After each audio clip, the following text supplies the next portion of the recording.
Yo guys, this is Reinhardt and this video is going to be about the actual arena positioning for the last two arenas that I promised, and it's going to be about the Dalaran servers and the Blade's Edge arena. And in those two I'm going to be talking about what is the best way to positioning and capitalize on those pesky skills such as knockbacks and grips. So my friends, let's start with the Dalaran servers, and the very first thing that you need to know about the Dalaran servers is that it's very stinks out here. And it stinks for a lot of melee heavy clips, because every time you're gonna go around the pillar, you're gonna get knockback. But let's look at the key features and what is actually supposed to be changing for this map. So for the Dalaran servers, we have a mirror in terms of you have your boxes on your side, the one you're gonna try to take. You have a fountain that also works as a really good line of sight, and then we have the opposite boxes at the same time. Now the thing about this map, what makes it actually very strong for casters, because they can easily put their healer behind the pillars and the melee has to overextend in order to get a kill, and of course that does not work 100% of the time. So when you start a fight, first of all, Luck has to put a gateway out here. From the stairs down to the crates, it's the best placement.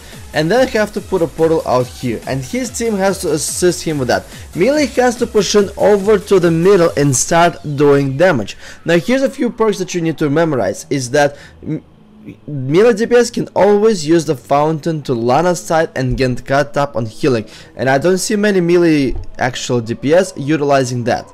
And please don't forget to actually sometimes push in and to swap. And the best thing about the decays is you can always jump down and grip your opponents into a full asphyxiate, and it will work wonders. Now let's go over the top view and actually add a few arrows and circles, my friends, and talk over them. So let's get started. So those motherfucking flashy circles. Okay, so let's get started. Healer and the range DPS usually are located in those circles, but the range DPS is a little bit further towards the fountain, where the melee DPS usually collapsing somewhere in the middle, and that is usually somewhere ideal positioning when it comes to melee ranged healer. This is usually how they're located, or maybe there's two range DPS somewhere in the middle. Now there's a few things and a few shifts that can happen in this arena. So when one team forces the other team to go defensive, usually we have a DPS, which is red arrow, and the healer line of sighting behind the pillar, and the enemy DPS usually pushes in, which is a green arrow, and the healer stands in the open. These actually in fact can produce a really good counterplay by the team who are actually going defensive, by simply knocking off the DPS or pinning them down behind the crates and forcing the healer to come out of their pillars, the fountain, and actually get CC'd for a very long time. The last thing that can happen on this map is that when you're trying to get onto your line of sight, try to get a positional advantage, guess what happens sometimes? The enemy team then intercepts you, and you are that red DPS slot, you are that warlock or somebody else who tries to get in there, and you will not be able to, because the DPS gets on you, they charge, stun, asphyxiate, grip you back, do whatever the hell you want to, they keep you in the middle, and then they start the fight while your healer got to the boxes. So while this is actually very difficult and frustrating to play against, it's also very easy to win, because their enemy healer is actually not in a line of sight and could be very easily crowd controlled.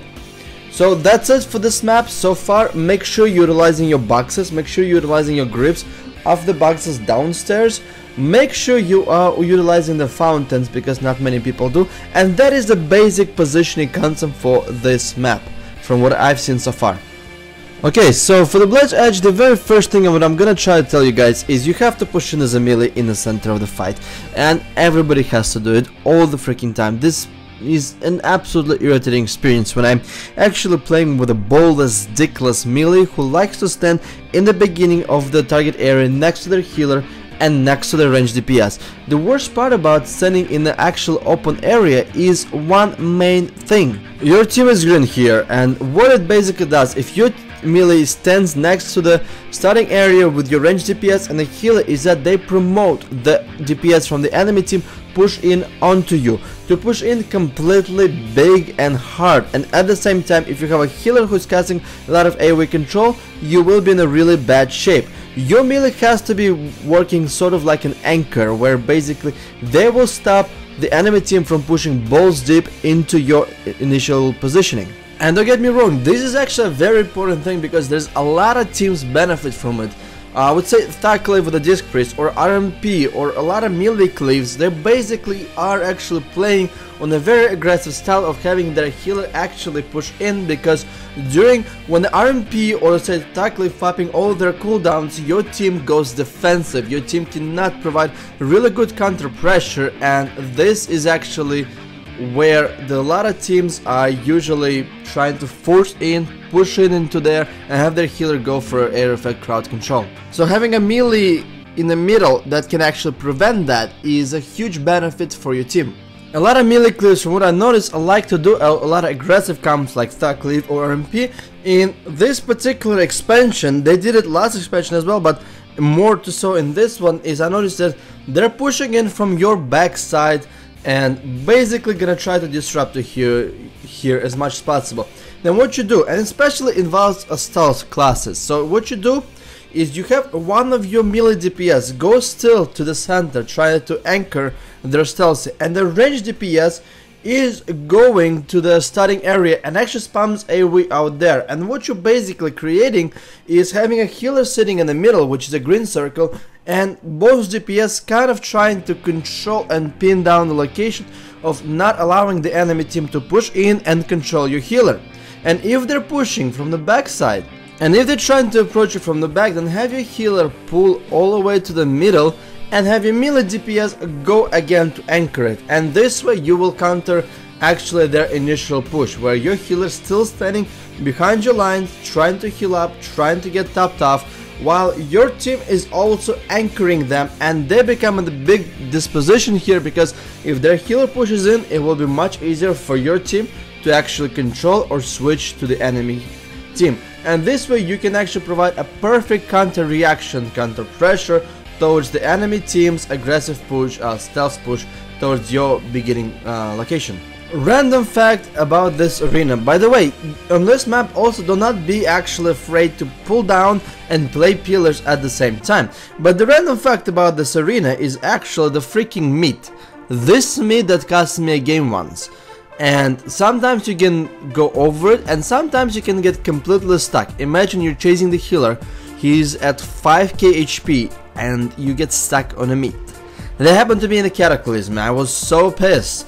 My partner's like, well, how the hell did you not kill a healer? I'm like, yeah dude, I got stuck on the fucking meat when I was running. And the healer got that extra 5 yards, went around the pillar and topped himself off. The meat won the game. The potato meat won the game for the enemy team. I was so mad about it. Anyway, let's go back to actual positioning.